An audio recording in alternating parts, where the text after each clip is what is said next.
Há mais de 100 anos, uma espécie de gigante apareceu de repente na Terra. As pessoas os chamavam de titãs. Alguns titãs têm características e habilidades especiais, enquanto outros estão apenas famintos por carne humana. Os titãs devoraram a maior parte da humanidade e dizimaram a civilização. A fim de se protegerem, os sobreviventes construíram 3 enormes muros concêntricos. Na movimentada cidade de Monzen, um jovem chamado Armin ouve de seu pai que seu amigo Aron foi demitido de seu trabalho novamente. Armin é um jovem genial que consegue fazer aparelhos a partir de sucata. Ele diz a seus pais que irá ver Aron. No caminho, Armin pega Mekasa, outro amigo dele e de Aron. Juntos, eles vão para a colina onde os 3 costumam ficar. Lá, eles encontraram Aron de pé em cima de uma bomba. Aron e Mekasa perguntam a Aron sobre seu último trabalho. Mas ao invés de responder, Aron pergunta se eles estão contentes com suas vidas dentro da parede porque ele não está. Aron chuta a bomba, comparando-se a ela enquanto ela está presa ao chão, assim como está presa dentro da parede. Quando a sujeira cai sobre a bomba, Mekasa e Armin notam o desenho na bomba. Os 3 ficam surpresos que os oceanos existam fora da parede. Sendo um pássaro voando no céu, Mekasa se pergunta se o pássaro já viu o oceano. Perguntando se ela quer ver o oceano, Aron leva Mekasa e Armin a passar sorrateiramente pelos guardas que guardam o muro. Mekasa em pavor, dizendo que ela nunca tinha estado tão perto do muro antes. Mekasa espirra de repente porque está com frio. Aron então lhe dá seu lenço. Ele está prestes a continuar quando Mekasa e Armin o detiverem. Mekasa diz que ela não quer ir agora. Enquanto Armin tem medo dos titãs fora do muro, mas Aron não acredita nos titãs, dizendo que ninguém nunca viu um por mais de um século. Infelizmente, os soldados os avistam e tentam pegá-los. Aron tenta reagir, mas o Capitão Suda os detém. Ordenando que seus homens saiam, o Capitão Suda diz aos 3 amigos que também tentou escapar quando era criança, mas também foi pego. Ele revela então que outras pessoas também começam a se sentir descontentes por viverem apenas dentro do muro. É por isso que eles estão formando um regimento de escoteiros. Eles finalmente começarão a escoteiro fora do muro. O Capitão Suda promete que, uma vez que encontrem uma nova terra, poderão finalmente viver livremente. De repente, o terreno começa a roncar. Aron percebe que o muro está tremendo e a força está vindo para fora. Para surpresa deles, um colossal titã aparece. Um colossal titã é um tipo de titã que é mais alto que as paredes. Ele tem um vapor muito quente saindo de seu corpo. Ele chuta a parede repetidamente até finalmente fazer um buraco. Aron, Armin e Mekasa imediatamente se escondem, enquanto o Capitão Suda prepara a guarnição para lutar contra os titãs. Depois que o colossal titã desapareceu, titãs de diferentes tamanhos começam a entrar no interior da parede. Após 100 anos, o muro que protegia a humanidade foi rompido. A guarnição dispara canhões contra eles, mas isso não afeta os titãs. Infelizmente para os soldados, os titãs têm habilidades de regeneração rápida. Os soldados congelam de terror enquanto os titãs os comem um a um. Aron, Mekasa e Armin correm imediatamente de volta à cidade. Armin vai verificar seus pais, enquanto Aron e Mekasa encontram um lugar para se esconder. Os titãs também chegam à cidade e começam a causar estragos e a comer pessoas. Armin vê que um dos titãs tem o pai de Armin. Depois de um tempo, Aron vê uma casa onde eles podem se esconder. No entanto, há muita gente tentando entrar na casa. Mekasa então percebe que uma mulher com um bebê quase foi invadida por pessoas em pânico. Aron chega até a mulher e a ajuda a se levantar, mas eles acidentalmente deixaram seu bebê no chão. Mekasa chega apressadamente até o bebê e o protege. A onda de pessoas empurra Aron para dentro da casa, separando-o de Mekasa. Dentro, Aron percebe que ainda há espaços para algumas pessoas o abrigarem, mas as outras não querem mais abrir a porta. Aron força seu caminho até a porta e tenta abri-la. Ele é detido pelas outras pessoas. Aron observa desamparadamente um titã sorridente olhando para Mekasa e o bebê. Uma onda de choque faz com que Aron caia para trás. Depois disso, ele sai imediatamente, mas não encontra ninguém. Felizmente para ele, ele consegue sair bem a tempo antes que os titãs devorem as pessoas dentro de casa. No final de semana, pelo que ele havia acabado de experimentar, Aron cocheia ao redor da cidade. O cenário muda 2 anos após o incidente da violação. Aron e Armin fazem agora parte do Survey Corps, a divisão militar que está constantemente em confronto contra os titãs. O comandante Kubal, diretor das forças militares, explica as consequências do ataque que aconteceu há 2 anos. Os sobreviventes do muro externo são forçados a abandonar a zona agrícola e ir para o muro médio, a zona comercial, em busca de refugiados. Devido à perda de terras agrícolas, juntamente com a horda de refugiados, a escassez de escute está se tornando um problema. Segundo o comandante Kubal, para recuperar as terras agrícolas, eles têm que restaurar a muralha quebrada. No corpo de pesquisas são treinados para esta missão específica. Ele então chama o líder do esquadrão de armas, Hans. Subindo ao palco, Hans mostra ao esquadrão o equipamento de mobilidade omnidirecional, também conhecido como equipamento ODM. No ponto de trânsito Imotomachi, eles se juntarão à equipe de reconhecimento liderada pelo capitão Sekishima, e com o equipamento ODM, Hans está confiante de que a vitória estará em suas mãos. Antes de terminar seu briefing, o comandante Kubal lembra ao corpo de pesquisas que eles devem dedicar seus corações à missão. Quando o sol se põe, Aaron observa enquanto o membro do corpo de pesquisa se despede de suas famílias, mas ao contrário dos outros, ninguém vai esperar que eles ou Armin voltem para casa. Acontece que durante o ataque, ambos os pais de Armin morreram. No jantar, Aaron e Armin veem o capitão Suda, que agora mesmo é um voluntário do corpo de pesquisas. O velho capitão está tão feliz em vê-los. Suda procura Mikasa, e os dois homens não podem responder diretamente. Aaron ainda se culpa pelo que aconteceu. Para ter sua vingança sobre os titãs, ele entrou para o corpo de pesquisas. Mais tarde, enquanto comia, Armin explica a missão a Sasha e Yana. De acordo com ele, para cobrir o buraco, eles detonarão uma bomba no topo do muro. Então os escombros cairão para cobrir o buraco. Em seguida, eles exterminarão os titãs restantes dentro do muro. Um homem chamado Jean Butz entra e lhes diz que será difícil cumprir a missão. Ele prossegue com a sua brigada, dizendo que eles são apenas um bando de pessoas que vão morrer de qualquer maneira. Uma mulher chamada Liu é acionada pelas palavras e gritos de Jean. Seu namorado, Fukushi, a consola e lhe promete que ele a protegerá. Armin diz que Jean só tem medo dos titãs. Piste, ele tenta atacar Armin quando Aaron de repente se intromete, perguntando se os titãs têm mamilos. Incapaz de responder, Aaron zomba de Jean por falar em grande. Mesmo que ele nunca tivesse visto um titã, Aaron chama Jean de pirralho mimado, e isso o irrita mais. Eles estão prestes a lutar quando são parados pelo líder do esquadrão Hans. Entretanto, após a saída do líder do esquadrão Hans, Jean ridiculariza Aaron por deixar Mikasa quando ele viu um titã. Isto agita Aaron e tenta atacar Jean, mas ele é pego por um homem chamado Senagi, enquanto Jean é parado pelos outros batedores. Um pouco mais tarde, quando o corpo de pesquisa se dirige ao Morimachi, o líder do esquadrão Hans e outro capitão lhes dão alguns lembretes. Embora os titãs durmam à noite, eles ainda são muito sensíveis às vozes humanas. Portanto, eles devem permanecer em silêncio a todo custo. Durante a viagem, Senagi fala do que ele chama de Deus em Omorimachi. Disse que há uma deusa titã que trabalha sob o comando do capitão Shikashima. Jean comenta que ela é mais uma ceifadora do que uma deusa. Depois de algum tempo, os batedores param por um tempo para verificar as instalações. Durante o escotismo, o estômago de Sasha rosna e Armin lhe dá batatas. Por outro lado, Kiana ouve a voz de um bebê à distância. Ela vai checar sozinha. Aaron a segue e eles revistam o prédio juntos. Ouvindo um bebê chorando, eles buscam mais longe. E para seu horror, eles encontram um bebê titã. Aaron arrasta Kiana para fora do prédio enquanto o bebê titã faz uma birra. O choro do bebê titãs alertou os outros titãs da área. Outros batedores começam a entrar em pânico e a fazer barulho. O capitão diz a eles para se acalmarem, sem saber que um titã já está atrás dele. O titã então, de repente, agarra o capitão.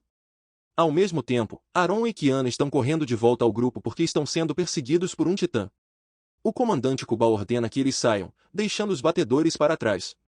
O líder do esquadrão Hans ordena que eles usem o equipamento ODM para encontrá-los nos prédios altos. Enquanto corriam por suas vidas, Armin tropeça. Um titã se aproxima rapidamente quando Senagi agarra o braço do titã e o joga ao redor. Enquanto isso, o famoso capitão Shikashima e a mulher que mata o titã se preparam para a batalha. Voltando aos batedores, eles estão se aproximando de um Modemachi quando são encurralados pelos titãs. Aaron então relembra sua aula com o líder do esquadrão Hans sobre como derrubar um titã. Ao contrário da crença de que eles são imortais, existe na verdade uma maneira de matá-los. E isto se eles conseguirem danificar severamente a nuca de um titã usando uma engrenagem ODM. Então aparece o capitão Shikashima e mata o titã na frente deles. Outro titã aparece, mas é facilmente morto pela deusa de um Modemachi, Mikasa. E um Armin fica surpreso ao vê-la viva. Mas Mikasa não se incomodou em olhar para eles e parte imediatamente com o capitão Shikashima. A cena muda para os batedores, instalando-se em um prédio onde eles tratam os feridos e atendem os soldados caídos. Na outra parte do edifício, o comandante Kubal elogia o capitão Shikashima por ter guardado bem os explosivos. Mas o capitão Shikashima afirma que nunca viu os explosivos. O comandante então revela a ele e ao líder do esquadrão Hans que os explosivos estão escondidos no bunker secreto por causa de um rumor de insurgência.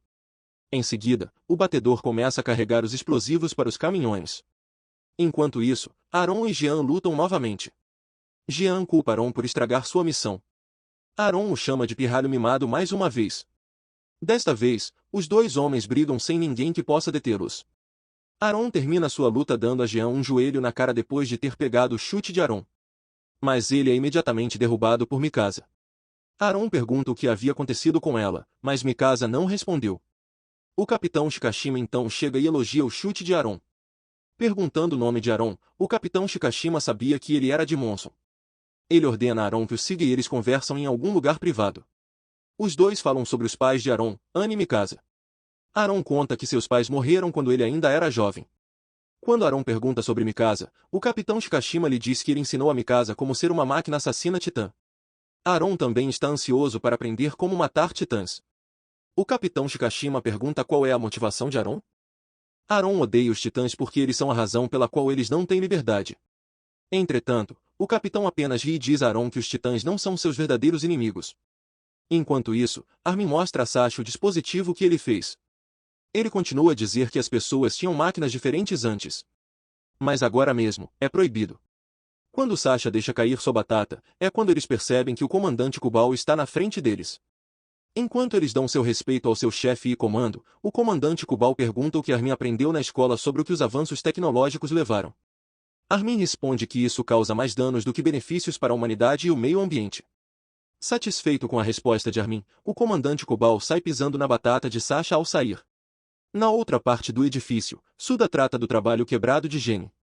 Senagi pergunta por que Gene odeia Aaron.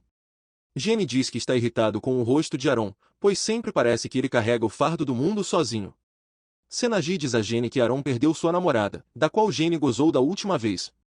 Quando Suda revela que foi Mikasa que Aaron perdeu, os olhos dos dois homens se alargaram. Por falar nisso, Aaron se aproxima de Mikasa enquanto ela toca piano. Aaron diz a Mikasa que está feliz em vê-la, mas ela ainda está tão estoica quanto Rock. Mikasa se lembra do dia do ataque 2 anos atrás. Ela e o bebê foram comidos naquele dia. Mikasa levanta sua camisa e mostra a Aaron uma enorme marca de mordida na lateral de seu corpo. Aaron fica horrorizado ao ver a marca no corpo de Mikasa. Dizendo que o mundo é cruel, Mikasa promete matar todos os titãs. Aaron está prestes a chegar perto dela quando uma maçã atinge sua cabeça. Apanhando a maçã, o capitão Shikashima acaba por estar lá. Ele então dá a Mikasa a maçã que ele está comendo. Vendo como eles estão próximos e íntimos, Aaron sai. Lá fora, Aaron grita como se anseia quando passa por Yana. Vendo-os que ele poderia chamar os titãs novamente, Aaron fecha a boca. Yana o arrasta de volta para o prédio. Dentro, ela pergunta a Aaron o que aconteceu com ele e Mikasa. Mas Aaron diz que isso já não importa mais. Nas proximidades, eles veem Liu e Fukushi curtindo. Aaron de repente se lembra que Yana tem uma filha pequena. Yana revela que ela se voluntariou para fazer parte do corpo de pesquisa para poder ter apoio infantil para sua filha. Ela então começa a se despir e coloca a mão de Aaron em seu peito. Aaron se assusta quando Yana começa a se inclinar para um beijo. Yana, que afinal tem um fraquinho por Aaron, pede a ele que seja o pai de sua filha. Infelizmente, eles nem chegaram à primeira base quando um titã agarra Yana pelo pé dela. Aaron observa enquanto o titã engole Yana inteira. Ao que parece, os batedores já estão cercados por titãs. Eles colocaram imediatamente seu equipamento ODM enquanto fugiam. Mikasa e o capitão Shikashima se engajam rapidamente na batalha. No chão, o Senagi usa um machado para cortar os calcanhares dos titãs. Os outros também tentam lutar, mas os titãs facilmente os matam e os comem. O comandante Kubal, por outro lado, prioriza sua evacuação e a proteção dos explosivos. Voltando ao campo de batalha, Liu pede a Suda para tratar seu namorado, mas ele já está morto. Armin e Sasha também se preparam para lutar. Enquanto isso, o líder de esquadrão percebe que alguém está sentindo o caminhão cheio de explosivos. É alguém da insurgência. Liu rapidamente inicia um incêndio na parte de trás do caminhão e combate o rebelde. Expulsando o rebelde do lugar do motorista, Liu bate com o caminhão em um titã. Infelizmente, é o último lote de explosivos que eles têm. Liu também não conseguiu matar nem mesmo um único titã. Aaron observa enquanto os titãs comem os outros batedores. Ele então ouve Jean atrás dele. Vendo como os titãs podem eliminá-los facilmente, Jean convence Aaron a escapar. Lembrando as palavras do capitão Shikashima, Aron voa usando o equipamento OEM, não querendo ser um covarde como Jean. O capitão Shikashima o encoraja a voar diretamente para os titãs. Com a orientação do capitão, Aron consegue matar um titã. Mas para sua excitação, ele não notou que está voando direto para a boca de outro titã. Ele pega as pernas de Aron e o balança para longe. O capitão Shikashima simplesmente a deixa depois de ver Aron falhar. Voltando para Jean, ele agora está sendo encurralado no telhado. Minagi o vê e avisa os outros sobre a situação de Jean. Por sorte, Armin tem um plano que lhes permitirá salvá-lo. Eles distraem e chamam a atenção do maior titã. Então Sasha tira seus olhos com flechas. Finalmente, Sinagi corta o calcanhar do titã. Ao ver uma janela de oportunidade, Jean voa em direção ao titã e acaba com ele. Armin pergunta onde está Aron. Quando Jean diz que já está morto, Armin congela, não notando o titã por perto. O grupo se lava de horror enquanto o titã agarra Armin. Mikasa também vê Aron rastejando em um telhado não muito longe de Armin. Sasha, Sinagi e Jean tentam ajudar Armin, mas o titã que o pegou tem a pele grossa. Usando sua força restante, Aron salva Armin. Infelizmente, Aron foi o único que foi engolido pelo titã. Dentro do estômago do titã, Aron vê o corpo morto de Ana com metade de seu rosto já derretendo. Aron grita uma agonia, prometendo matar todos os titãs. Enquanto isso, o grupo se junta a Armin no telhado, mas agora eles estão encurralados pelos titãs. Entretanto, eles estão sendo colhidos um a um para serem comidos. Mikasa chega e Armin lhe dá o que resta de Aron, seu braço. Armin culpa-se a si mesmo e pede perdão. Não tendo tempo para lamentar, Mikasa diz ao grupo que fará uma rota de fuga para eles. Armin a detém, dizendo que ela está quase sem gasolina. Deixando cair o braço de Aron, eles não notaram que ele começa a evaporar. Mikasa consegue derrubar mais 2 titãs antes de ficar sem gasolina. Ela então fica cara a cara com o titã que come Aron. Mikasa percebe que o titã está prestes a vomitar como se estivesse com dor. Quando, de repente, outro titã estoura para fora do titã. É um ataque do titã.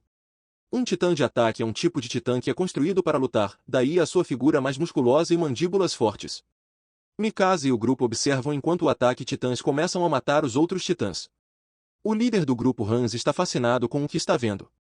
Mikasa diz que é Aron. Quando os outros titãs voltam, o ataque titã ataca o telhado onde está o grupo. Mikasa chama o ataque de titã Aron. Ele agarra Mikasa, mas também a solta quando começa a enfraquecer e evaporar. Quando o ataque titã cai, o grupo se aproxima imediatamente. Suda ordena que eles cortem a nuca dos titãs e os puxem para fora. Os outros não entendem o que ele diz, mas Mikasa faz o que ele diz. Enquanto Mikasa corta a nuca do titã, Aron salta para fora dela, gritando. Os outros não podem acreditar que Aron era o titã. Além disso, ele já tem a perna crescida de volta. Enquanto isso, o capitão Shikashima está apenas esperando à distância, parecendo saber mais sobre a verdade da situação de Aron. O filme termina com Aron abrindo seus olhos vermelhos brilhantes.